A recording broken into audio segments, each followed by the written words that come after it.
You're listening to the Options Insider Radio Network, the home of the Options Podcast. For more quality options programs, visit theoptionsinsider.com or search for Options Insider Radio Network in your podcast provider of choice. Listeners can also access all of our programming through our mobile app available in the iTunes and Google Play stores. Select programs are also available via live stream at mixlr.com/options-insider. That's mixlr.com/options-insider. Don't forget to follow along with your favorite programs and submit your own questions for the hosts at twitter.com/options, stocktwits.com/options, facebook.com/theoptionsinsider, or via questions at theoptionsinsider.com.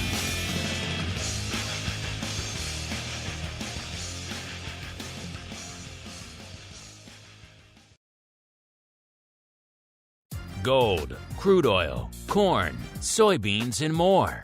With so many tradable products, the futures options market can be an intimidating place. How can you possibly keep track of the latest trading developments across so many different products? Don't worry, we've got you covered. Welcome to This Week in Futures Options, the program designed to help active futures options traders stay on top of this ever-changing marketplace. Each week, we'll break down the top trades, hot products, volatility explosions, and much more. This Week in Futures Options streams live, so be sure to check out our live stream via the Mixlr app. That's MIXLR. Or join our live chat room at mixlr.com/options-insider. Whether you're an experienced veteran or a newcomer looking to separate the wheat from the lean hogs, This Week in Futures Options has the information you can't find anywhere else. This Week in Futures Options is brought to you by CME Group, the world's leading and most diverse futures and options exchange. For more information and educational resources about futures options at CME Group, visit cmegroup.com/options. This Week in Futures Options is also brought to you by FTSE Russell, a leading global provider of benchmarks, analytics, and data solutions. For more information, please visit ftserussell.com, cboe.com, and cmegroup.com. And now, get ready to break down the latest futures options trading activity. It's time for This Week in Futures Options.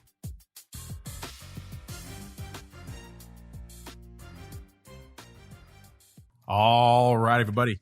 That music means it is Thursday. It is 1:30 p.m. Central, 2:30 p.m. Eastern Time once again for TWIFO, This Week in Futures Options, a program where we break down all the action in the futures options over there at CME Group. My name is Mark Longo from the optionsinsider.com, as well as, of course, from the ever-exciting, at least we hope so, Options Insider Radio Network. Reminding all of you out there, if you like what you hear, this show, any show we do here, I noticed our content the other day up there on Audible, amongst all the great classic works of literature. So if you need a respite from your audiobooks, you want to listen to some podcasts, we're up there as well. It's pretty much available on every major outlet. So wherever you get our content, make sure you keep rating and reviewing. It really does help the legion of new folks who are discovering the world of options and now perhaps graduating to futures options. Helps them to discover the program. Keep those questions and comments coming too. We do love to hear from all of you guys and gals out there. And let's see who we're hearing from on the old TWIFO program today. I am pleased to be joined once again by my old friend, Mr. Sean Smith, the Managing Director of Derivatives Licensing over there at FTSE Russell, beaming in from the ever scintillating FTSE Russell studios. Mr. Smith, welcome back to the program, sir. Hi, Mark. It's great to be here, and I'm looking forward to a great show today. How are things in the FTSE Russell studios this week, sir? They are good. They're quiet. You know, it's been a good week. The week's not over. We've got today. We've got tomorrow. Markets are moving. Our clients are trading. It's all good. It does seem like it's all good because it seems like the worm is turning out there in the broad markets. Let's get to all of that, but let's kick it off the way we always do with our movers and shakers report. It's time to find out what's rallying on the light side and falling to the dark side at CME Group this week. It's time for the Movers and Shakers Report. All right, everybody. Time for the Movers and Shakers, the portion of the show we break down all the action to the upside and to the dark side, a.k.a. well, the upside and to the downside, a.k.a. the light side and the dark side over there at CME Group this week. Mr. Sean, you know what I'm going to ask you next. You know how this story starts. Where should we begin our journey today, sir? We're going light side. An excellent choice, sir, because once again, we have mostly green on the screen. I'm looking here, listeners. We could see, let's see, 1, 2, 3, 4, 5, 6. You can do 6 clear downside. If you really stretch it, you can get out to pretty much a bottom 10 or so. But that's pretty much about it for red. And I use the term red loosely on some of those latter ones. It's pretty much all green all the time this week. So to the light side we go. You know, it's a crazy week when Bitcoin isn't even in there because it's only moving 1.6%. That's not enough to break into the top 5 this week. The E-mini Russell also had a crazy week as well, up 3.14%. Even that's not enough to break into the top 5. That only gets it to number 12. So let's see what actually is in our top 5. It cost you almost 5.5% movement this week, listeners, to break into our top 5. That gets you to Nat Gas, up 5.46%. Once again, Nat Gas rocking and rolling. If it's a day that ends in Y, it seems like Nat Gas is moving, lumber is moving, a few others out there. These days, ags are moving as well. Let's see what else is lighting up our top 5 here. Number 4, RBOB, up almost 5.75%, 5.71%. It was number 4 in the other direction last week, off 3.88%. Number 3, back to the ags. It's corn, up 6.07%. Number 2 in the same direction last week, up almost 7.6%. So a good couple of weeks for corn. Number 2, it's that big dog lumber, up exactly 7% this week. This has kind of been an interesting tale to watch. I know a lot of you have lumber on the brain, but it's a hard one to parse on the show for reasons I think I'll make clear in a little bit. And then number 1 to the upside this week on a very upside heavy week, it's soybean oil taking the crown this week, up just a tick under 8%. 7.97%. It was number 1, if you recall, last week as well, up 12, almost 12.5%. So you're talking a 20+% run just in the last couple of weeks. So a lot of green on the screen for the beans, in particular soybean oil. Let's go to the dark side now. Like I said, we had to kind of scramble to really put together a bottom 5 out here. Looks like we've got number 5 on the bottom 5. A lot of rates here. 30-year off 1.08%. See, we're talking about 1%. Number 4, Eurodollars off 1.4%. Number 3, rough rice off 1.5%. Number 2 is the Ultra Bond off 1.66%. And number 1 with a very small, not even a 22 count, it's more of a BB, a pellet to the dark side, is oats off 1.8%. All right, let's look now. Let's break it down from a vol moving and shaking perspective. We've got the top vol movers and shakers. You guys can find these over there at the Bantix site. If you're on the premium side, you can get access to all this data. Otherwise, listen to us. We'll break it down for you here. Let's go to the vol decliners first, the top 10 vol decliners this week. Number 1, we've got lumber off 60-day lumber off 4.25%. Number 2, the Bitcoin 30-day, so the 30-day front month contract, the vol off 3.85%. And the soybean meal front contract, 30-day contract, off 3.6%. Let's go to the vol advancers now. Let's start at the bottom. Number 3 here, it's the peso. I don't talk the peso that often. The 90-day peso contract, vols up 3.15%. And then number 2, we've got the Chicago wheat 30-day contract up 4.75%. And then lumber, once again, lumber 90-day up nearly 5%, 4.9%. So Sean, I can see you're intrigued by lumber.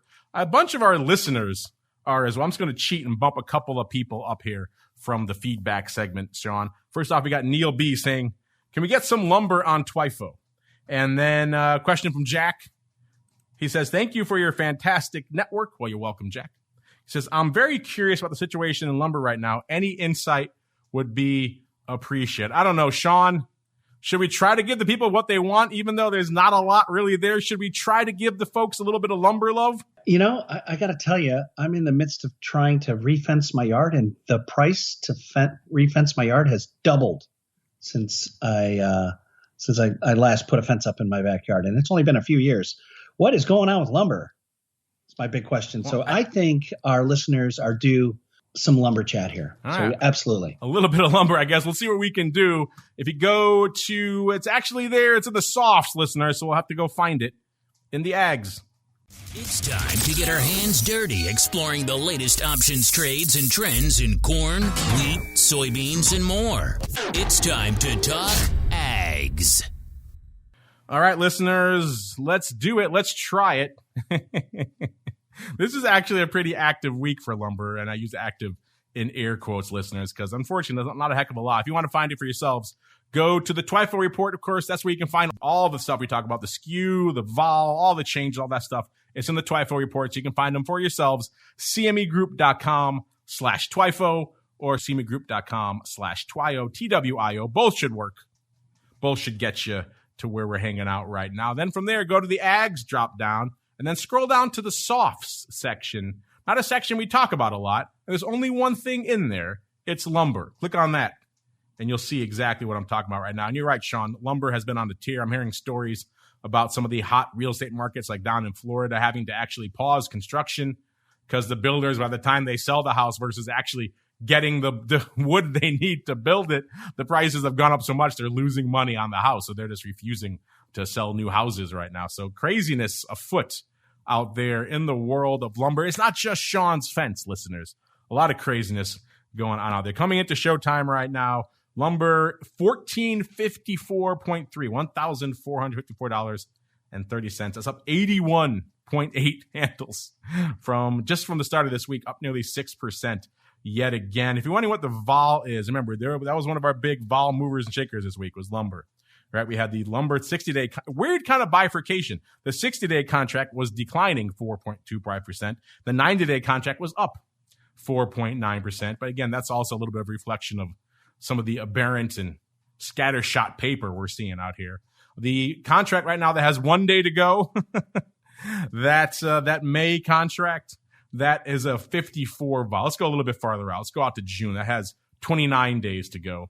That contract is a 68 vol, listener. So lumber has certainly been delivering on the vol perspective. It's hard to parse the SKU, though, in some of these months where there's only 3 contracts trading. Because right now, listeners, only 200 contracts on the tape. This is a super active week for lumber. Let me just put the caveat out there. And it's still only 200 contracts. This is why lumber, even though it moves a lot, doesn't really make it on our show that often because the options paper just isn't there. Like for this June contract, there were 3 contracts this week. And then let's go out to July. You got 18. So I guess we'll have to go out to September because 56% of this 200 contracts, 112 to be precise, of these contracts went up in the May contract that's going out tomorrow. So we can look at that really quickly. It was 14 half puts where all the action was, listeners. That was a little bit out of the money puts, doing a whopping 24. Followed by the 1,400 puts doing 22. All of those opening earlier this week, which is kind of interesting given the fact that this contract is going the way of the dodo pretty soon. Doesn't seem like the 1,400 and 14 half puts will be making it. Also saw 1,480 puts, a little bit beefier, going up a whopping 17 times this week. Let's go out to September. It's a little bit more longer term contract. They did a whopping 67 contracts this week here. So the vol out there, 77.2, up about 2.3 points.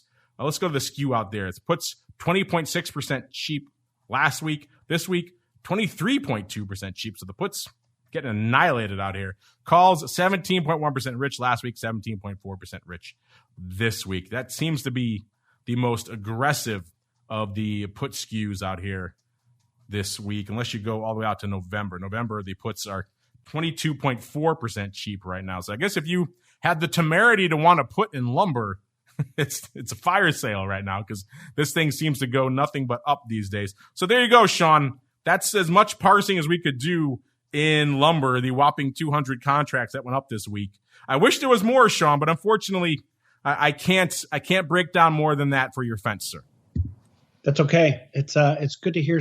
It's good to hear all the information. It's just really interesting just to see how the world is continuing to operate with lumber at such prices. So it's one of those economic numbers that are affecting. I'm sorry, it's one of those numbers that are affecting the economy. Is the point I wanted to make. We'll have a new segment. We'll call it Fence Watch, and we'll have the Fence Watch. What's going on with Sean's fence outside the FTSE Russell Steel? Has the fence been built? Has lumber come down enough to make the fence economically viable? Our listeners want to know, Sean. We'll keep updating on the Fence Watch. There we go. We'll put it out throughout the show. Hashtag Fence Watch. As we keep on rolling into an area that's more up Sean's alley outside of the fence, it's time to talk all the craziness that's going on in equities. It's time to explore the volatility swings, skew changes, and hot options trades in your favorite indices. It's time to talk equities. All right, everybody, welcome to the equities segment. A lot to parse out here this week. Coming in today, Sean, was a weird one, a hot and heavy, because this is, of course, in equities land. This is one of the big weeks of the cycle. This is the big earnings week. A lot of hot names are popping off this week. Tesla, we had Apple, we had Microsoft, we had Facebook, aka names you folks like to trade options on. And most of them pretty much blew the cover off the ball when they were out there just crushing it. A couple of exceptions being like Ford. And even Ford looked pretty good from a net revenue perspective. It was just the chip shortage going to cause some issues with them. So most of those names are looking pretty strong. And then coming into today, at least from an announcement perspective, they had announced great earnings. And then coming into today, the market was kind of shrugging its shoulders, actually selling off in the NASDAQ. It seemed like maybe some folks thought this was not sustainable. These absurd levels of revenue growth were not really viable beyond the pandemic. Maybe they're concerned about what's going on overseas. Either way, the market was not really feeling it today. And yet now, kicking off the show, Sean, I think we've talked the markets back up because the worm seems to have turned. Most of the major indices are back up firmly in the green. Looks like S&P leading the charge up about 0.75% out there. I mean, it's coming into showtime. We got vol a little bit lower than it was this time last week. RVX, a.k.a. the VIX of small caps, at about 23, almost exactly. Puts it down about 4.5 points from last show. That's a long way below, Sean, where it was not too long ago where we kept saying, man, can it ever break 30 to the downside? Well, it has, and it's hanging out at a 23 right now. VIX coming into showtime a little bit shy of 17.5, about 17.4 or so. Puts it down almost 2.5 points from where it was last show. Hit nearly 19 today, though. Had a bit of a pop earlier this morning. It seems like there's a little bit of a vol scramble earlier in the session today, which was kind of interesting to watch out there. VVIX, a.k.a. the vol of vol.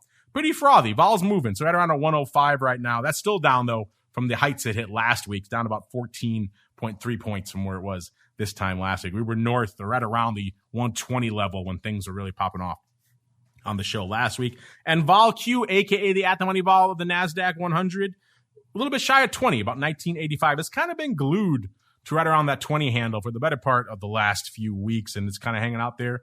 Yet again, that puts that VIX to RVX spread, so the small cap to large cap vol spread at about 5.6, a little bit more than 2 points tighter than it was this time last week. A lot of that seems to be on RVX coming in a little bit, pretty aggressively actually, versus VIX kind of vacillating still around that 17.5 level. So RVX coming in, that's tightening that spread a little bit. We all know small caps should be structurally more volatile than large caps. So when that comes in a little bit, that spread's going to tighten. VIX to Vol Q, so the S&P 500 to the NASDAQ Vol, right around 2.5. That's about 0.25 point wider. Not much change there on the VIX to Vol Q front. So, Sean, a lot popping off in the world of small caps today. I noticed out there in some of the other flavors we analyzed in small caps like IWM, they had already blown through their ADV by the time we got to our option block show a couple of hours ago. So small caps are putting up the numbers, and it's been an action-packed week. What's been lighting up your tape out there this week from a small cap perspective, sir? You know, we talk about this probably almost every show, Mark, and that is how the small caps, the Russell 2000 is a domestic index based, and it's the U.S. economy, right? It's U.S. stocks in this index, the Russell 2000. The news coming out is good across the board. GDP was good. So, you not only have earnings numbers, which are showing strength, but you've got the economic data behind it that the economy is, I hate to use the word roaring back, but the economy is showing some pretty good strength currently. So with that strength comes less fear, less volatility. So as the markets rally, without the economic concerns of COVID, et cetera, Fed stimulus, good economic data coming out, less jobless claims, all indicating the U.S. economy is coming back. That takes the fear out, that takes volatility out as the markets rally. We had that call buying scenario, which kept vol in RVX up. I didn't know how long that upside volatility was going to last because, as we know, historically, volatility comes in as markets rally. So I'm not surprised to see this volatility lower. But again, Russell is a very interesting index, the Russell 2000. So keep your eyes on this vol as it comes in here. 23 is still above large caps, but it has the tendency to pop. As I have always said, the upside outperformance happens in small caps, but the downside outperformance happens as well. So we've had our seatbelts on during this entire ride. I strongly recommend you just stay buckled up. Stay buckled up indeed. Let's see what people are buckling into out there in the world of all things small cap. Remember, for a while now, the narrative has been small delta calls here in Russell 2000. Let's see if that's the narrative again today. Coming into showtime, we're at a 22.93, up about 24 points or about 1.06% net on the week. Listeners, once again, as it is and always in the equities, the contract going away in one day has 39% of the paper out here this week. Let's go a little bit farther out. Let's go out to the week 3 May contract. That's got about 22 days to go. That's where a lot of action's going up out there as well. About 17% of the paper. Seems like 23.85s or 23 halves going out tomorrow are the order of the day. That's where most of the action was this week. So I wouldn't quite exactly call those, well, they are technically small delta calls now because they're going away in a day. So it doesn't seem like we're getting to 23 half by tomorrow, but hey, crazier things have happened. So I guess technically if you want to call those small delta calls, that is just by virtue of attrition and decay, then yes, those are pretty active all week, actually. The 23 half strike was kind of trading all week and most of it opening. So including still trading today. So people are liking 23 halves going out tomorrow. Let's go a little bit farther out. 23.85 is a little bit farther up the chain. Also pretty active this week. That's in the week 3 April contract. By the way, the vol out here, before I get ahead of myself, the vol in that contract going away tomorrow, about a 25, up nearly 3 points. Let's get out to a little bit saner contract. Let's go out to the week 3 contract that has 22 days to go. That vol, 22.75, kind of unched this week, which is interesting. So the vol, again, similar to what we were talking about in RBX, right around that 23 level out there. In terms of skew, the puts last week, 14.3% rich. This week, getting a little bit richer, 16.8, so almost 17% bid on the puts. Calls, 11.5% cheap.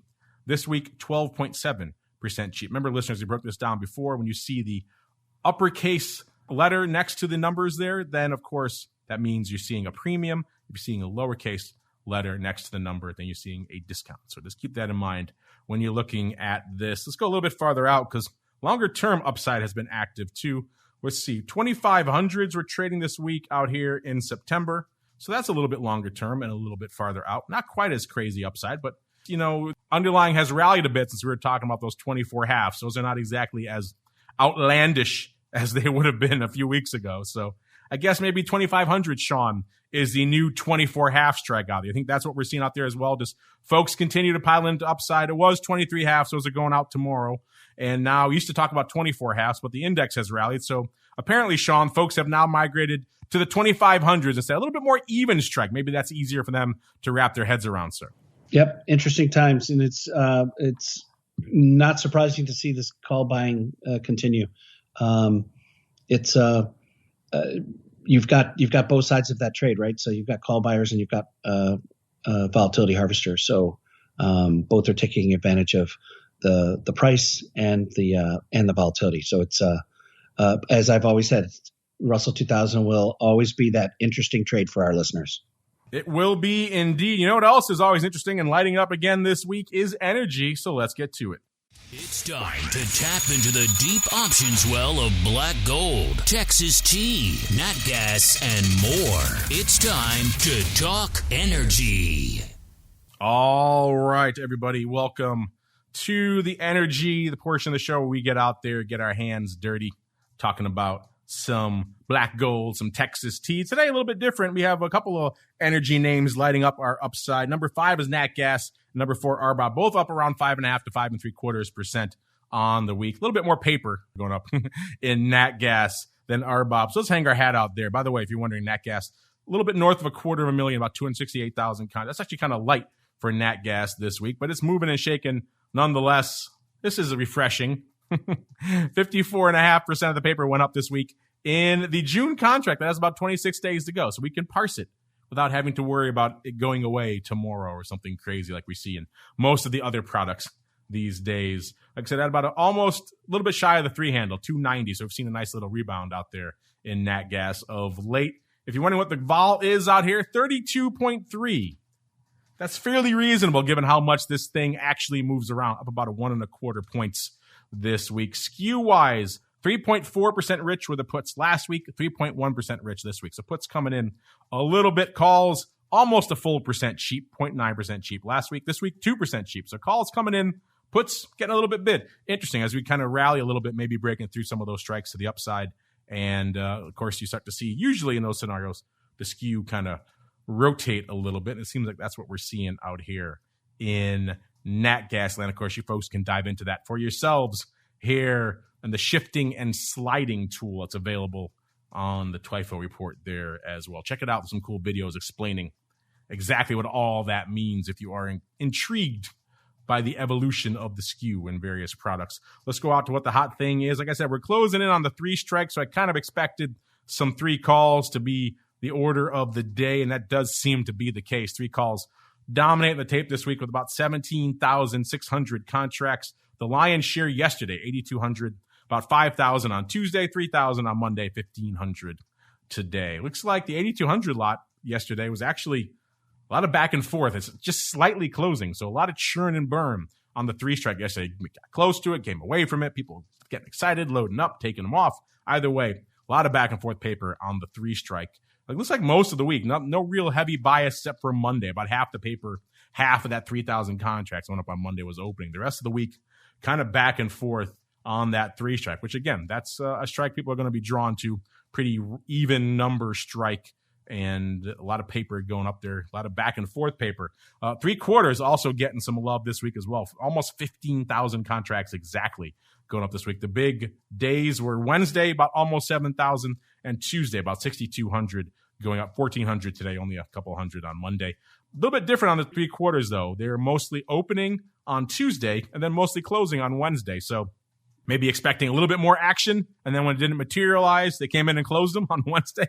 Either way, a little bit of back and forth paper throughout the week there, which is kind of interesting as well. It wasn't all calls all the time, though, listeners. The 2.5 puts, again, we weren't that far from 2.5 not that long ago. It seems a little bit distant now, but it wasn't that long ago we were threatening that level. Those did 11,600 contracts out there. The lion's share on Wednesday, nearly 5,000, 2,800 on Tuesday, 2,300 on Monday, 1,500 today. Again, back and forth. Monday was the only day had about 1,000 opening. The rest of the week was back and forth, slightly opening on both days. So it doesn't seem like there's any strong bias to any of this size paper we're seeing. That's a lot of back and forth, which again, this is a pretty active contract. It moves around quite a bit. So perhaps not entirely surprised, even though as we got closer to the 3 strike, I thought we might see more action coalescing around there. It seems like 3/4 were also the most active in July and out there in August as well, doing about 5,000 and 7,000 contracts respectively. Let's look out a little bit to see if we see any more aberrant paper. If 3 or 3/4 is not, it's not rich enough for your blood, it's not active, it's not optimistic enough. How about the 4 calls in September? Those were going up for a pretty decent clip. Nearly 7,000 of those went up this week. 5,001 went up yesterday. most of those opening. So opening on the 4 strike and 1,000 more today, and then 600 on Tuesday. So again, 6,600 of the 4 calls in September. Can we hit the 4 strike by that time? You know, we have moved quite a bit in this name. It is pretty volatile. If there was a name I was going to wager on to put on that much movement by September, you could do worse than NatGas. It certainly is a volatile name, but as we've also seen recently, it is prone to vacillating all over the place. But NatGas. Interesting. 4 strike by September. I'm going to keep an eye on those. What are your thoughts? Can NatGas? Well, I know we have some NatGas heads. Folks have written in the past with questions about NatGas. What are your thoughts on all this paper out here? Kind of a back and forth palooza. Not a lot of bias outside of those somewhat aberrant longer term calls out there. Interesting stuff nonetheless out here. Let's look really quickly what else we have lighting it up out here this week. We already did NatGas. We already stopped in ags really quickly, even though we just did lumber. I feel bad. So we kind of cheated the ags, folks. So let's go back really quickly to ags, listeners, because there's a couple of ags lighting it up this week. Soybean oil up nearly 8%. And we have corn up 6%. We did corn on the show recently. Let's go. We haven't had a chance, really, listeners, to get into the oil. We've done the beans a number of times. We don't really get a chance to do the meal or the oil really that much. And they do a fair amount of paper, 81,000 contracts on the tape this week for soybean oil. So it's no slouch. It's doing more than a lot of the metals and everything else out there. So let's dive into the oil because, hey, it's number 1 last week. It's number 1 this week. It deserves a little bit of respect. Coming into the showtime, soybean oil just a tick, just a hair under the 60 handle, 59.91. That's up about 1.13 points or almost 2% here on the week. If you're wondering what the vol is out there in that contract, that's the June contract, by the way. It has about 22 days to go. The vol out there is about a 38, up nearly 3 points. That's fairly rich for soybean oil. But then again, look at the moves the last couple of weeks. It's kind of hard to blame them out there. Looking at the skew, last week the puts were 2.4% cheap. Nobody really wanted the puts last week. This week, they really don't want them. They're almost 9% cheap, 8.7%. So they're coming for the puts pretty hard. Let's see if we can see some action in the calls as well. Yes, we did. Calls last week, 3.4% rich. This week, almost 9% rich. So it's, an aggressive, actual, crazy little skew going on out there in soybean oil. We have the calls, 9% almost rich, and the puts, 9% almost cheap. So interesting little skew lining up out there in that front month contract in soybean oil. Let's see what the hot print was out here this week. The most active contract. I said we're at about a 59.91, so we're threatening the 60 handle. So you might think, yeah, the 60s, right? And you would be correct. But they weren't in June. They were in July. 60 calls did about 6,300 contracts this week. None going up today. About 1,700 on Monday, 1,400 on Tuesday, 3,200 on Wednesday. All that closing. So it seems like as we got closer to the 60 strike, folks were getting the heck out of Dodge out there. Maybe they were overriders buying them back and closing. Either way, because the calls got aggressively bid here this week in June. So it seemed like there had to be some buying activity propping all that up. Beyond the 60 calls, the next most active contract was the 65s. Going up mostly yesterday, about 2,300, about half of that opening. So it looks like maybe some buying action on the 60s and 65s. Either way, some folks propping up this skew and bidding it up to high heaven here, nearly 9% rich on the call skew here in June. Let's look at some other interesting and or aberrant paper out here. Let's see. Double calls doing about 2,300 this week out here in Dees. Not so much. It's not like a metal or even a crude oil, listeners, where we see longer term kind of crazy paper lurking funky verticals and funky ratios and flies to the upside.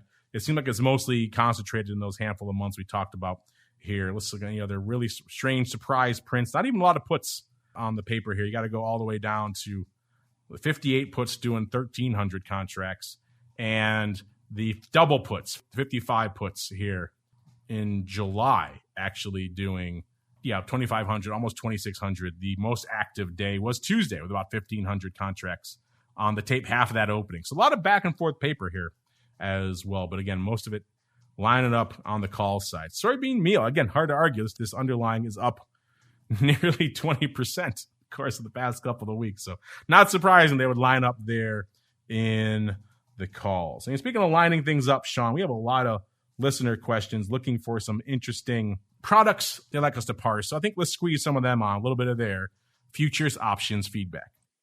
It's time for your questions, comments, and insights. It's time for Futures Options Feedback. Submit your questions at twitter.com/options, facebook.com/The Options Insider, stocktwits.com/Options Insider, or via questions at theoptionsinsider.com.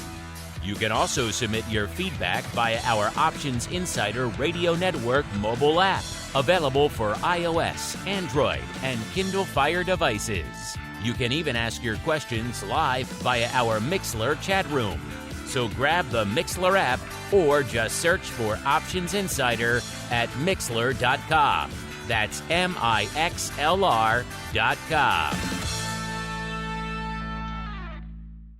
All right, let's get to it, listeners. You folks have a lot of products you want to see featured on the show. Let's start off here with LBAT. LBAT says, what's going on with the options on the far end of the yield curve?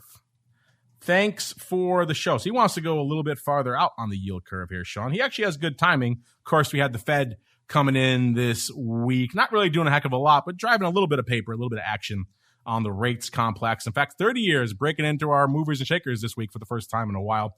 It hit number 5 to the dark side, off 1.08%. So let's dive out there really quick. Give our listener here a little bit of action in the rates. The Fed, the yield curve, inflation fears. How are they impacting options activity and volatility in your favorite interest rate products? Let's find out as we explore the world of rates. All right, let's get after it here. You know where to find the rates. You head on into that drop down, go down to interest rates, and then usually we hang out a little bit closer to the front portion of the yield curve, but he wants to go farther out. So we're going to go down to the 30-year, listeners. Once you head out there, you'll see that front contract at about a 157.05. This week, it's off about 0.75% so far. So getting back a little bit of what it lost over the course since our last show out there. And in terms of where the action is, by the way, about 250,000 contracts exactly on the tape right now. So pretty active contract, but it's kind of a light week in comparison for the 30 years out there. In terms of where the paper is lining up out here this week, listeners, 60.5%. So well over half coming in the June contract right now. Let's hang out in June for a little bit. Let's see what we've got going on out here. First off, the vol getting pretty light, 8.62 off 0.4%. Again, you can see the Fed kind of squeezing some of the juice out of the vol tree out here in the rates this week. So whatever vol they're pricing in, kind of coming back out off about half a point almost, or down to 8.62%. So that's pretty light vol. And then in terms of skew, we had the puts last week, 3.2% rich. This week, 3.6%. So puts getting a little bit bid. Calls, 1.8% cheap last week. This week, nearly 3%, 2.9% cheap. So calls coming in, puts getting a little bit bid.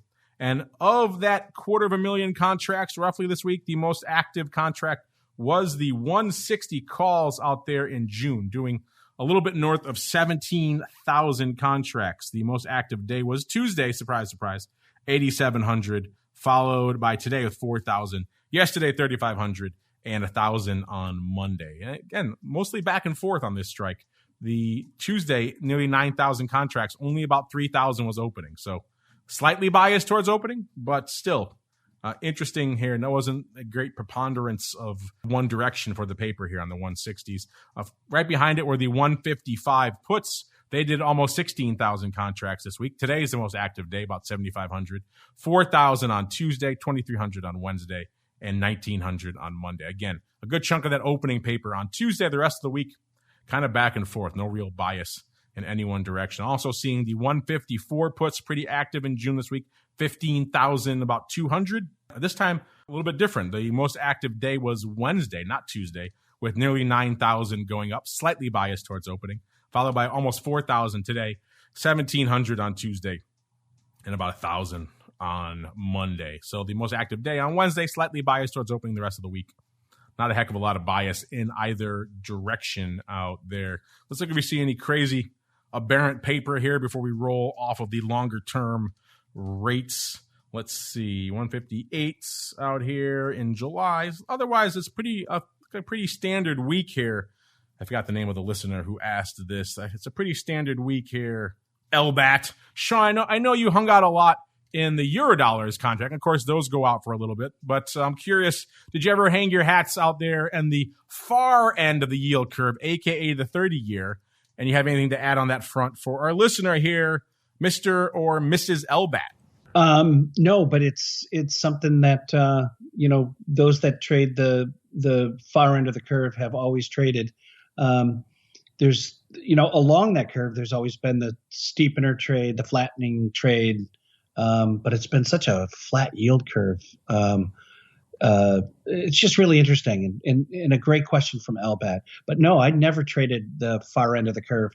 Euros went out 10 years. That was and I only traded the front 8 contracts and options on the front 8 when I was trading Eurodollars. So never went out further than that for me. It was always as the market has gone short dated options in excitement. I always stayed at the short end of the curve myself. Yeah, it's interesting. That long end of the curve doesn't really make it on our top 5 movers and shakers that often, but it did this week. So Michaela, LBAT, you had a well-timed question. Next up, we have Michaela. People want all kinds of products on the show this week, Sean. We're trying to appease all of your demands here, listeners. Never let it be said that we don't listen to our audience. Michaela says, if there's time, can you squeeze in copper on the TWIFO program? Thank you very much for all that you do. Well, yes, we can, because you asked so nice, Michaela. So without further ado, let's dive on into the metals. Werewolves beware. It's time to explore the options activity in silver, gold, and other shiny things. It's time to talk metals.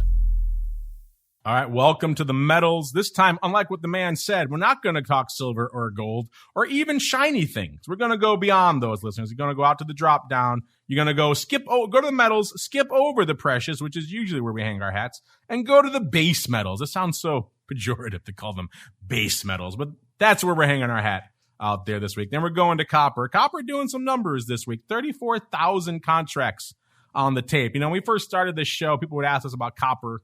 There wasn't really a heck of a lot going on from an options perspective. That has certainly changed. This is actually a pretty decent amount of paper here for copper. Of course, copper has been active. A lot of the story of copper for the past few years, of course, has been inexorably tied to Chinese demand. As the Chinese economy looks good, drives copper demand. As China slows down, it crushes copper demand. So China very much a proxy for what's going on in the Chinese economy. There has been some interesting talk this week, I know, about a copper mine being taken over in China or by China in Africa out there. So that's, I think, raising some consternation from folks out there in the metals world. And that's driving a lot of interest in copper options and the underlying as well, up nearly 3.5% this week to 4.489 out there. So we're looking at right around the 4.5 strike, listeners. And of that 34,000 contracts, 63% of it came in that June contract that has about 26 days to go. So let's hang our hat out there. The vol, by the way, copper getting pretty juicy. We talk about metals vol, and usually gold and silver don't get that high usually. But you have copper right now at about a 27, up about 3.5 points in this June contract. So copper getting pretty frothy. In the past, when we have seen spikes in the precious metals, they tended to be pretty short-lived. This will be interesting to see if copper can maintain these vol levels for a while. In terms of skew, last week the puts 1.4% cheap. This week, 6.3% cheap. So the puts coming in. And the calls last week, 5.3% rich. This week, 4%. So the calls still bid, but a little bit less so from last week. Let's see what our Eye of Sauron found here from an activity perspective out here in copper. It looks like it was the 4 3/4 calls in June that led the dance this week with about 4,300 contracts. The most active day was today, actually. 2,200 contracts going up today. 1,800 yesterday, most of that opening yesterday. $1.70 on Tuesday, most of that opening. 43 on Monday, most of that opening. That latter is kind of what we used to expect out there in copper from an options volume perspective, but those numbers have obviously increased of late. I got to imagine maybe today's paper probably opening as well. So upside calls opening in copper. Go figure. The thing's moving like crazy. People are opening up some upside. Let's go beyond the 4 3/4 to see what else was lighting it up out here this week, listeners. Once you get beyond those, it's kind of a tie for the 5 calls, both in June and in July, both doing about 2,000 to 2,200 contracts each. So pretty much opening upside, the order of the day, listeners. We're rallying up to about the 4.5 strike already. People opening on the 4 3/4 strike in June and opening on the 5 calls in both June and July out here. That seems to be driving most of the paper. Let's look really quickly, see if we can see any other crazy prints out here. 5/2's doing a little bit of paper in December and in August, but outside of that, not a heck of a lot of crazy aberrant paper going up out there. 4 puts also getting a little bit of action out there in July, doing about 1,400 contracts. Most of that, 1,300 coming on Tuesday and all that opening. So opening 4 put as well. Not all calls. It's just mostly calls out here. So there you go, Michaela. Ask and you shall receive. Yes, we can squeeze in a little bit of copper for you here on the show. Sean, our listeners are so pleasant. They're so nice. It's kind of hard to say no to them. Don't you agree? I could agree more. We have fantastic listeners, and it's one of the most exciting parts of doing the show with you, Mark, is responding to listeners, because they're why we're here. And it's just fantastic to have the conversation with them, the educating of them, answering their questions. There's excitement with our listeners. They really enjoy the show, and they really value what you bring to your listeners. So it's always fantastic to be on the show. Speaking of listeners valuing us, Sean, I'm always telling people if they like what we do out there, keep rating and reviewing it in your platform of choice. We got a 5-star review here from Teals. I'm not sure what platform this is because there's so many out there that people are listening to our stuff on now. But Teals with a Z says, "Great show!" Exclamation point. So much knowledge, and the reports are truly informative. Thank you for devoting time to us ignored futures options traders. 5 stars. Well, thank you for that, Teals. I give that review a 5-star. That was great. Yeah, that's one of the reasons we launched this show. This market, this audience is almost criminally underserved from an analysis and information perspective. You can go out there, you can throw a penny, you can hit a bunch of people talking about Apple options or Tesla or SPY. Those are quite a few of them out there now, more so than when we launched this network 14 years ago. We were kind of the only game in town then. A few more have come around, but on the futures options side of the fence, not so much. It still is few and far between when it comes to good, reliable content sources for you folks out there. So we're happy to be one of those for you folks out there. We're happy you guys are enjoying it, Teals and everyone else out there. So, Sean, we have to say you were just giving some love to our listeners. Now our listeners giving it right back to you, Sean. Fantastic. It's just great to have it. It is great. I agree. I concur with that. Speaking of concurring, we had an interesting poll. We talked about it on the show last week. We now have the results, Sean. We could pay it off. Our listeners, I guess you could say they concurred, or maybe you could say they agreed to disagree, because this is one of the more equally distributed polls I think we've ever done in the history of the network. We asked them this time last week, Sean, what we thought was an easy one. Turned out not so much. We said quite simply, which of these 4 levels do you think we will hit first? And we gave them a broad spectrum. We gave them a VIX of 14, so equity vol of about 14, an S&P of 4,300, a Bitcoin of 70,000, or WTI going out to the crude oil land of 70. And Sean, when we first listed this poll, people were hot and heavy for Bitcoin. Bitcoin. Over half of the votes were for Bitcoin. As the poll went on for a couple of days, we saw that start to spread out a bit. And at one point, it was exactly 25% across the board for each. I don't think we've ever seen before with a lot. Usually maybe in the beginning of a poll when a couple of people have voted, but not a lot of people have really kind of weighed in. But the poll ended up, Sean, still almost exactly at that level. It was a hard one for our audience. They ended up going with VIX, but ever so slightly, a VIX of 14. So lower vol in the equity space at about a 26.3%, just north of 25. Then we have the S at a 4,300. So it was about 100 points and change north of where when we posted posted this last week. It's obviously the index has rallied a little bit since then. S&P at 4,300 was number 2, Sean, at 25.3%. Then we still had a tie for number 3 between Bitcoin at 70,000 and WTI at 70. Spoiler alert, I don't think I'm hitting any of those this week, at least. Both of those, Sean, at number 3 with 24.2%. That kind of surprised me. I was surprised that our audience was so evenly split. Did that surprise you as well, Sean, or is that kind of what you expected when we were talking about this poll last week? You know, your listeners are going to probably remember. I think I said Bitcoin myself, and I think Bitcoin was in the lead at that point. It was. When you said that, Bitcoin was running away with it. You're right. It was. You right? spooked them. You spooked them off of Bitcoin, sir. I must have done something. But, you know, economic numbers keep coming out. They keep being strong. You know, the fear factor, the VIX is coming in. That's probably where people are kind of are obviously putting their votes, is seeing volatility continue to come in as things progress and things get better around here.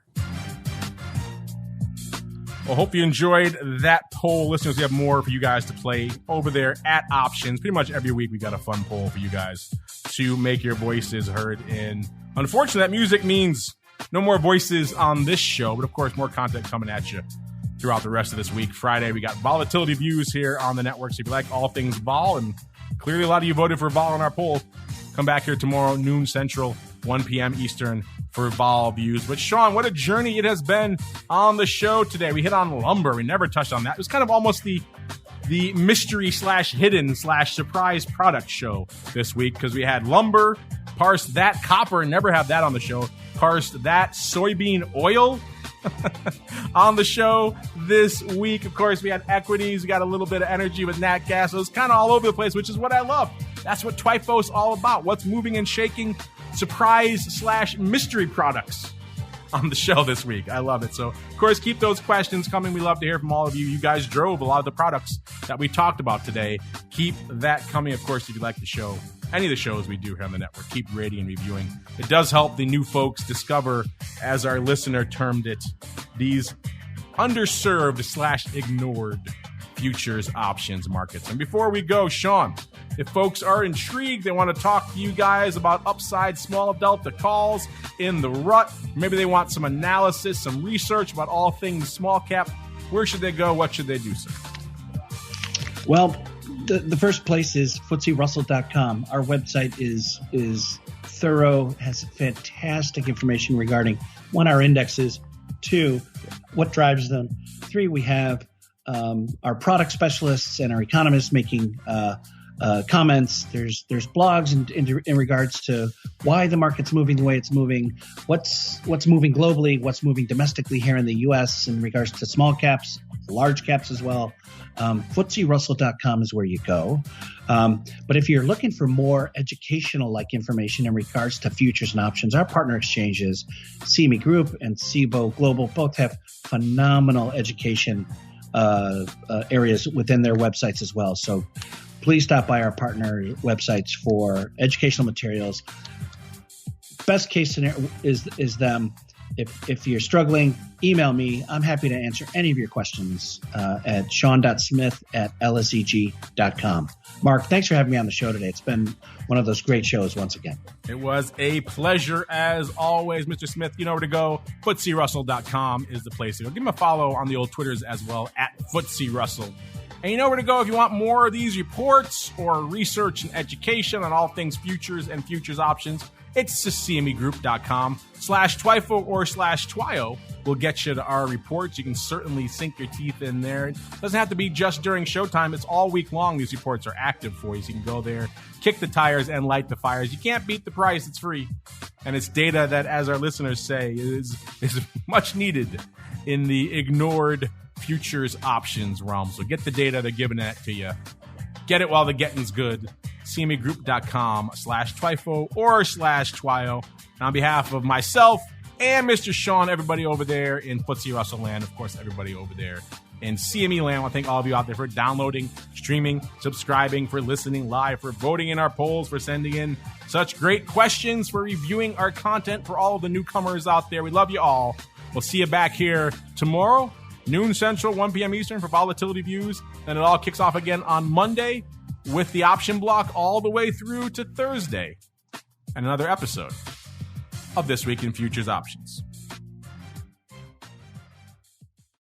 This Week in Futures Options is brought to you by QuickStrike, options pricing and analysis software. QuickStrike offers powerful and flexible options analysis and pricing tools via an easy-to-use web-based interface. View prices on outright options or spreads with comprehensive page-level analysis controls. Build trades, manage risk, or explore historical volatility. QuickStrike has you covered, with market data reports ranging from open interest to the term structure of volatility. QuickStrike is the perfect addition to your trading toolkit. Learn more about QuickStrike at bantix.com. That's BANTIX.com. And don't forget to follow us on Twitter at QuickStrike1. That's QUIKSTRIKE1.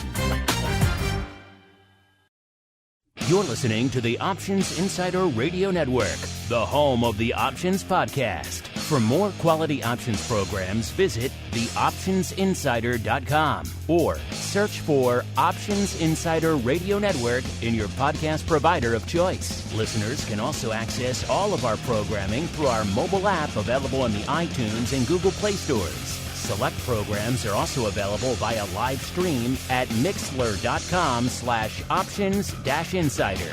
That's mixlr.com/options-insider. Don't forget to follow along with your favorite programs and submit your own questions for the hosts at twitter.com/options, stocktwits.com/options, facebook.com/theoptionsinsider, or via questions at theoptionsinsider.com.